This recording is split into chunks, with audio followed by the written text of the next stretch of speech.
तो hello friends, आज हम बात करने वाले हैं हमारे केमिस्ट्री का चैप्टर 1 सॉलिड स्टेट का एक और इम्पॉर्टेंट क्वेश्चन के बारे में जो कि बहुत बार पूछा गया है।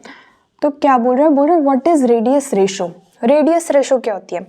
तो रेडियस रेशो होता है ratio between the radius of जो हमारा एक वॉइड में एटम या फिर आयन प्रेजेंट है उसकी radius upon two the radius of the जो हमारी लैटिस फॉर्म करने वाले पॉइंट्स हैं उनका रेडियस। ठीक है, तो चलो लिखते हैं।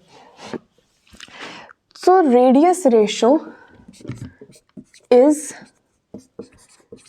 The ratio of the atom ion present in a void to the radius of atom ion forming the lattice, या फिर वो, ठीक है, फॉर्मिंग द लैटिस। बस, यानी कि हम यहाँ पे बोल सकते हैं कि radius ratio is equal to radius of atom ion present in void upon में क्या बोलेंगे, radius of atom ion forming the lattice.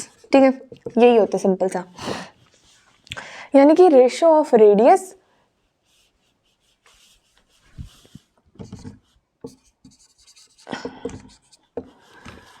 यानी कि it is the ratio of radius of the atom present in a void to the radius of atom present in a forming या फिर forming the lattice. ठीक है, अब हमने बोला यहाँ पे रेडियस रेशो ये होती है। अब अगर हम बात करें हमारे टेट्राहेड्रल साइड्स के बारे में, हम बात करें टेट्राहेड्रल साइड्स के बारे में, तो उसकी जो R void upon R lattice या फिर साइट बोल सकते हैं, वो क्या होती है हमारे पास टेट्राहेड्रल के लिए हमारे पास होती है 0.225। ये आपने याद करना है। ठीक है, और यूनिट्स तो इसके कुछ होंगे नहीं क्योंकि ऑब्वियसली रेशो है। ठीक है, वहीं अगर हम बात करें ऑक्टाहेड्रल साइट्स के बारे में तो उसका R void upon R lattice होता है 0.414। ये भी आपको याद करना है, पूछा जाता है एग्जाम्स में। ठीक है, तो एक बार देखते हैं क्या हुआ। बोलते हैं it is the ratio of radius of atom ion present in a void to the radius of atom ion forming the lattice. ठीक है, ये हमने इसका एक फॉर्मूला बता दिया यहाँ पे, ये हुआ।